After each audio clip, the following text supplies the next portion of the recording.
Zainab used to think heartbreak was for people who didn't pay attention. She paid attention.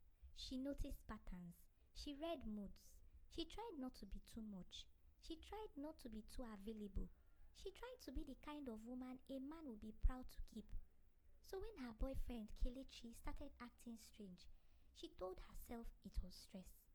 Until the morning Tommy called her. Tommy's voice came out too careful, like someone stepping on broken glass. Zainab, where are you? At work, Zainab said, already frowning. What's wrong? There was a pause. Then Tommy said, I'm at Palm Breeze. I saw Kelechi here with someone. Zainab's body went cold. With who? Tommy swallowed. A babe. They are sitting close, so he's holding her hand like he doesn't have sense. Zainab stared at her screen without seeing it. Tommy added quickly, I didn't want to call, but I couldn't keep quiet. That was true, but it wasn't the whole truth, because Tommy had known longer than she was admitting. She had been seeing little signs. The late night calls Kelechi would drop when Zainab entered the room, the way he stopped posting Zainab, the way he became oddly generous with Tommy, sending her small money sometimes and calling it support. Tommy told herself she was just being a good friend, but deep down, she had been hoping Kelechi would choose her instead. And that morning, when she saw him at Palm Breeze with another woman entirely, Tommy realized something bitter. Kelechi wasn't choosing anybody. He was just taking. So Tommy called Zainab, not only out of love, but out of anger too. Zainab didn't know any of that yet. All she knew was that her chest felt like it was filling with hot water. I'm coming, she said, and left work without explaining to anyone. Palm Breeze was bright and loud, the kind of place that always smelled like fried plantain and perfume. Zainab walked in and saw him immediately.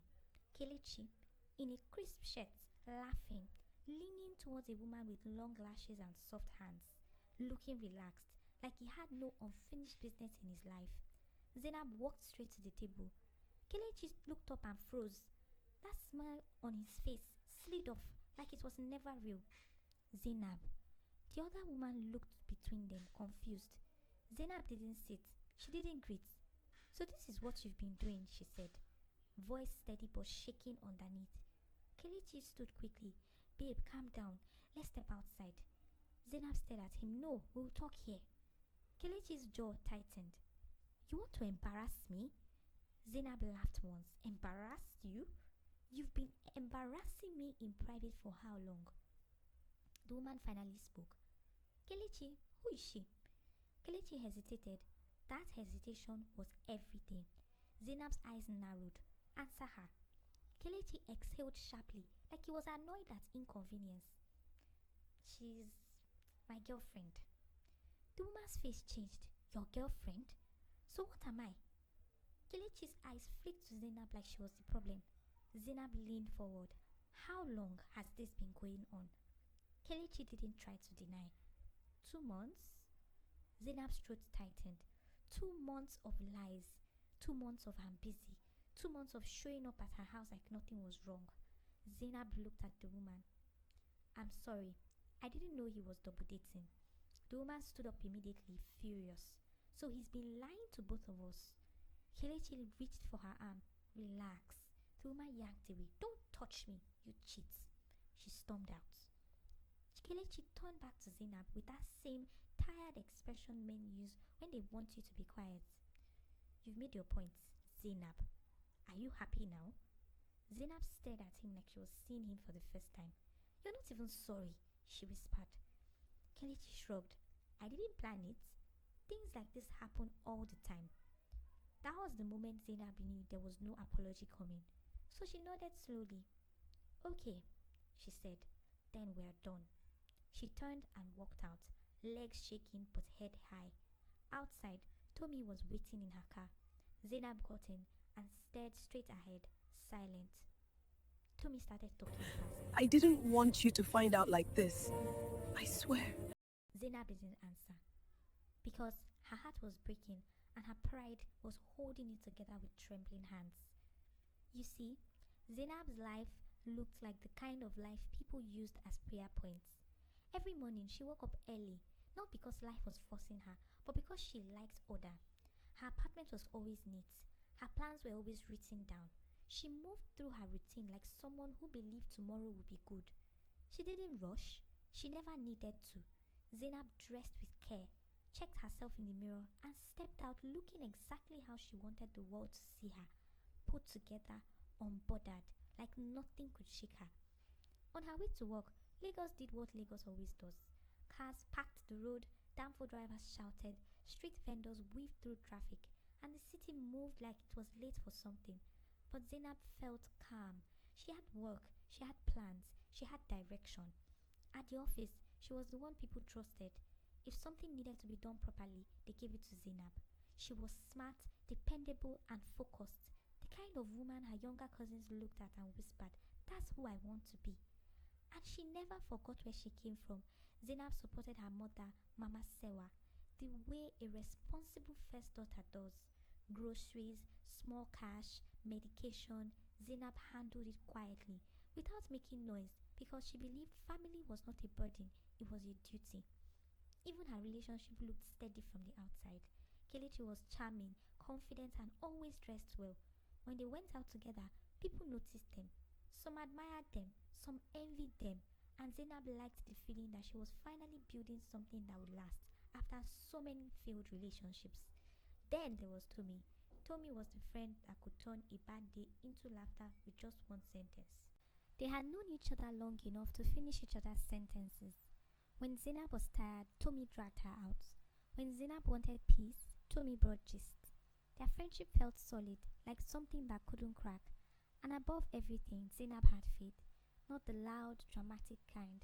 The quiet kind that showed up on Sunday, listened, and tried to live right. She believed God had a plan for her. A good plan. A complete plan. But what Zainab didn't know was this.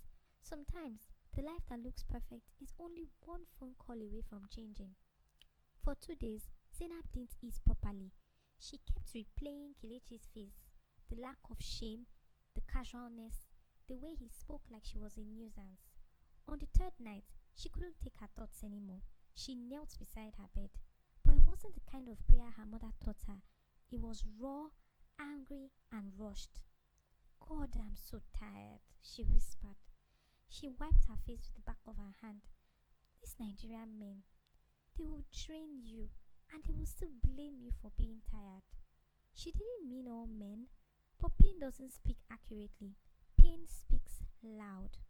"Please," Zainab said, "give me a foreign boyfriend." She paused, then added the part she had been swallowing for years. "A white man, someone different." She stood up after praying and felt a strange calm, like she had signed some sort of contract. The next day, Zainab went to see Pastor Kunle, the pastor her mother liked, because he didn't shout to prove that he was spiritual. Zainab didn't plan to tell him anything.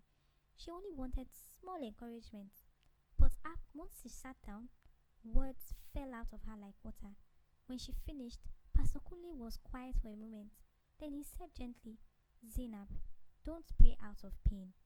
Zainab frowned. "What do you mean by that, Pastor?" He leaned forward. "When you're bleeding, you can ask God for anything just to stop the pain.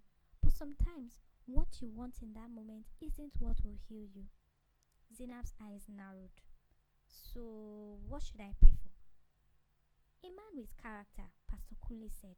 "A man who fears God. Pray for God to heal your heart. Don't reduce your prayer to always seeking out man. Sometimes the answer does not lie in the man. You need to draw closer to God." Zainab forced a smile. "Pastor, I hear you."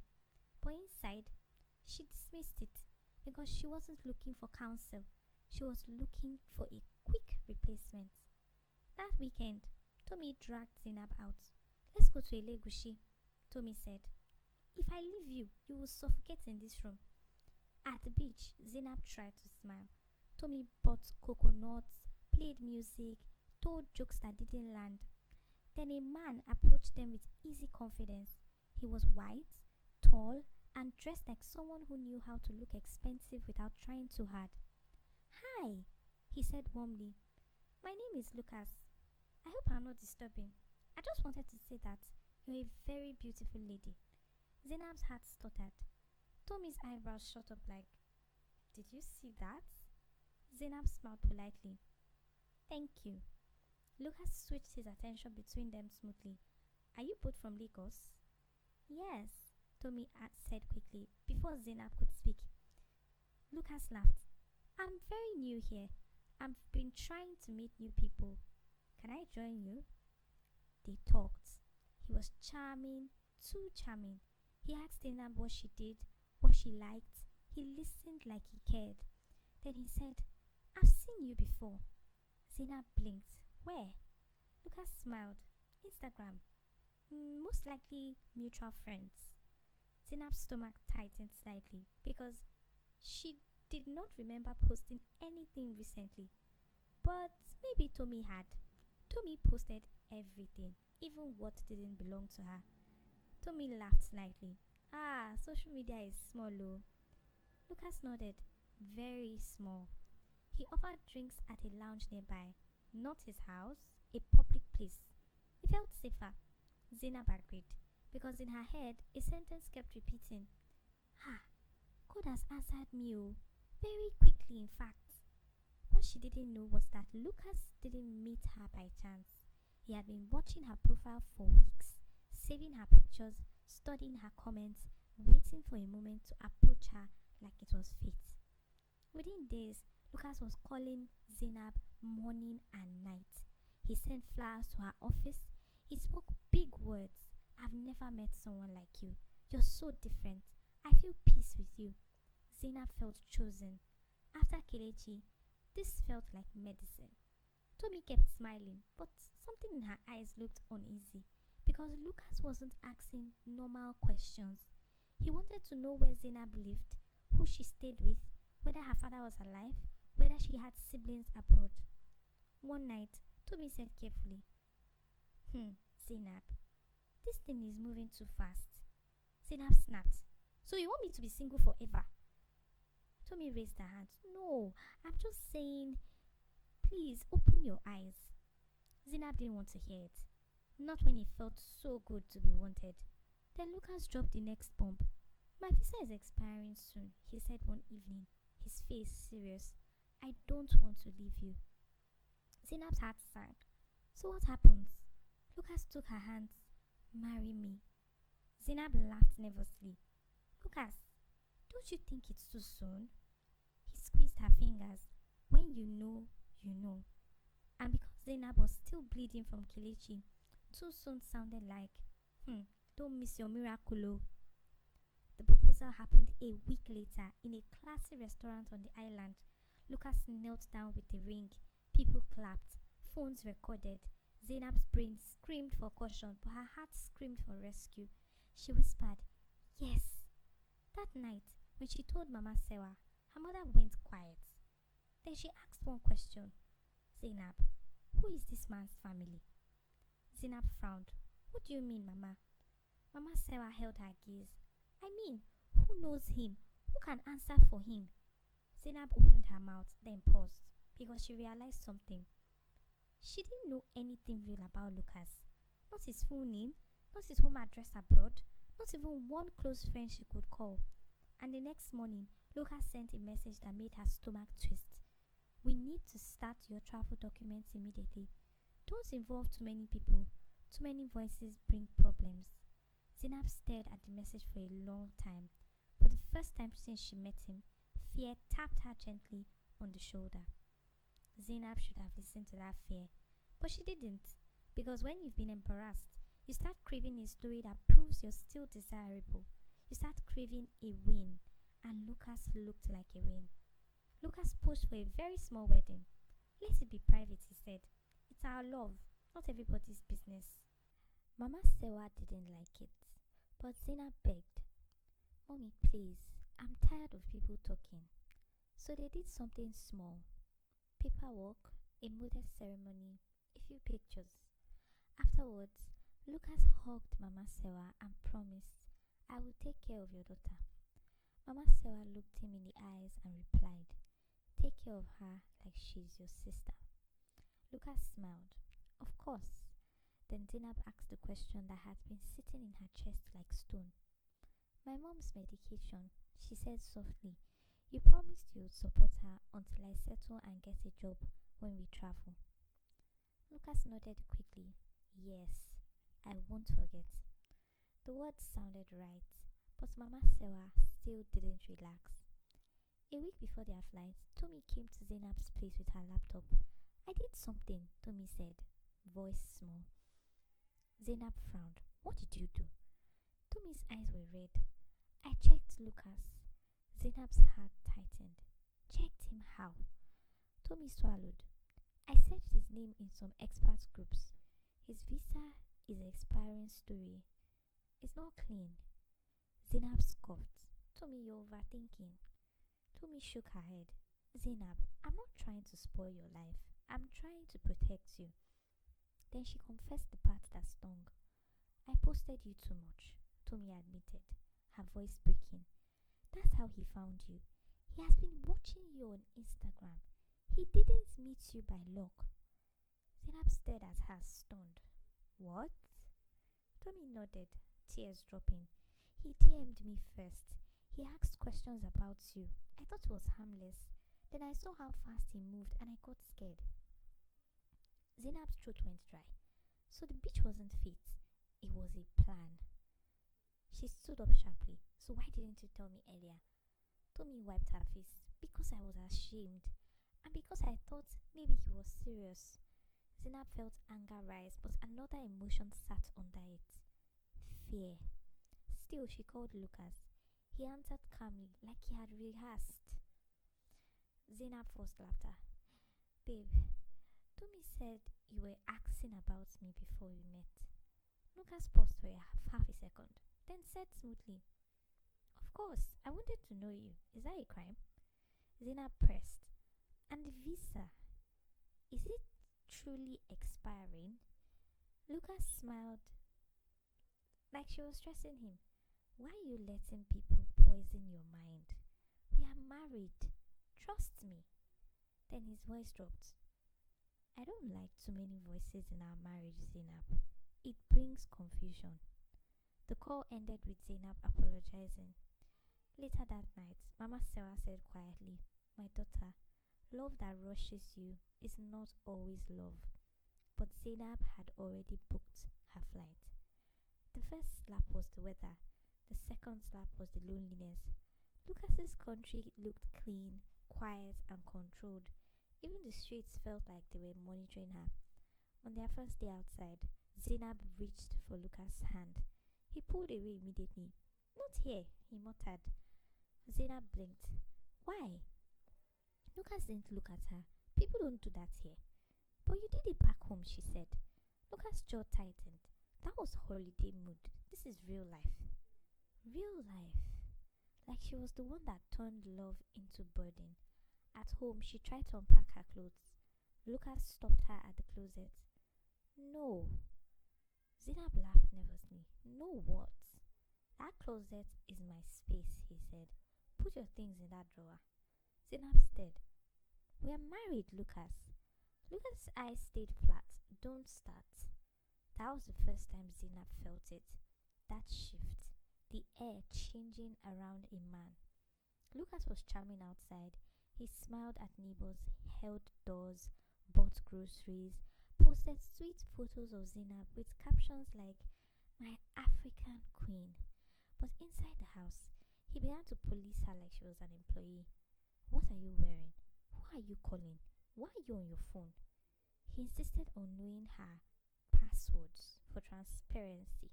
When she hesitated, he accused her of hiding things. He even hit her. One day, she went to surprise him at work with lunch, trying to fix the distance between them. A colleague looked at her and smirked. Oh, Lucas, so this is your import. Another laughed. Do they come with a warranty? Zainab's face burned. She looked at Lucas, waiting for him to correct them. Lucas gave a small, awkward laugh. That laugh wounded her deeply than the comment. On the way home, Lucas' voice turned sharp. Don't ever come to my workplace again. Zainab said, they insulted me and you're blaming me? Lucas' eyes narrowed. You embarrassed me. Zainab felt her heart drop. Embarrassed. The same word Kelechi used. Back home, Mama Sewa's medication ran out. The cost rose. Zainab sent what she had, but she had no job yet. She went to Lucas. My mom needs money for drugs, she said. Please. Lucas didn't even look up. I don't have any money to give you. Zainab's voice shook. But you promised. Lucas finally looked at her, annoyed. I promised before we left. Things are expensive here. Zainab pointed weakly. But you just bought new gadgets yesterday.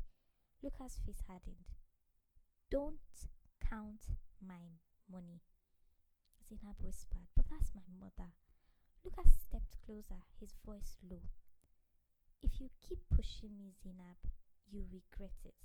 You know I don't like stubborn women.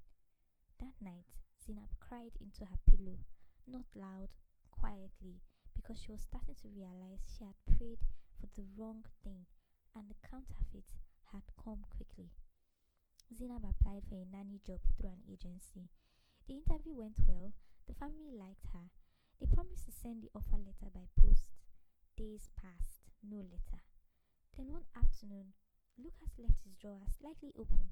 Zainab reached for a charger and saw an envelope with her name. Opened, folded, and hidden. Her mouth went dry. When Lucas returned, she confronted him. You hid my offer letter. He didn't deny it. I don't want you working there, he said calmly. Zainab blinked. Why? Too much movement, he replied. Too many people. You start behaving like you're independent. Zainab stared. So you want me to depend on you? Lucas' voice dropped. Yes, you're my wife. Then he added, softer, like poison covered in honey. Also, if you behave, I can help your mother. If you don't disturb me with her. Zainab froze. So Mama Sewa wasn't family to him. She was only leverage. That night, Zainab slept with one eye open. Zainab called Tommy on WhatsApp crying. Tommy's voice cracked. Zainab, you have to leave. Zainab whispered, he has my passport. Tommy went quiet, then said, okay, listen carefully. There's a Nigerian woman in that city. Her name is Auntie Joma. She helps women at a diaspora church. I'm sending her number now. Zainab hesitated. Can I trust her? Tommy replied, Zainab, you can't do this alone. Zainab called Auntie Joma. The woman's voice came steady, like someone who had heard this story before. My daughter, Auntie Joma said, start gathering evidence quietly. Screenshots, audio, any messages where he admits things. And don't confront him again. We will plan this well. Zainab's hand trembled. He watches my phone. Auntie Joma said, use email or borrow a phone outside. Also, check if you can locate your passport when he sleeps. That was how Zainab started living like a spy in her own marriage. One morning, while Lucas showered, Zainab searched the house quickly. Nothing. That night, she tried again while he slept. She opened his bag. Still nothing. When she closed it, Lucas' eyes opened suddenly. What are you doing? He asked. Zainab's heart jumped. I was looking for tissue. Lucas sat up, face unreadable. Come here. Zainab froze. Lucas grabbed her wrist hard. Don't ever search my things again. Zainab gasped. You're hurting me, Lucas. Lucas tightened his grip and hissed. You think you can outsmart me? He shoved her away. She hit the edge of the bed and bit back a cry. In the morning, he acted normally, made her coffee, kissed her forehead as if nothing happened, just like he always did. That was when Zainab understood the kind of danger she was in, because a man who can hurt you and then smile is not a man you can negotiate with. Auntie Joma told her, don't go to police first. They may not take you seriously without papers. We go to the embassy route and in safe house. So they planned. Auntie Joma arranged for Zainab to attend a women's meeting at church. Lucas didn't want her to go, but Zainab forced a small smile and said, it will be good for me. I'm lonely. Lucas watched her for a long time, then nodded. Okay, but don't stay long.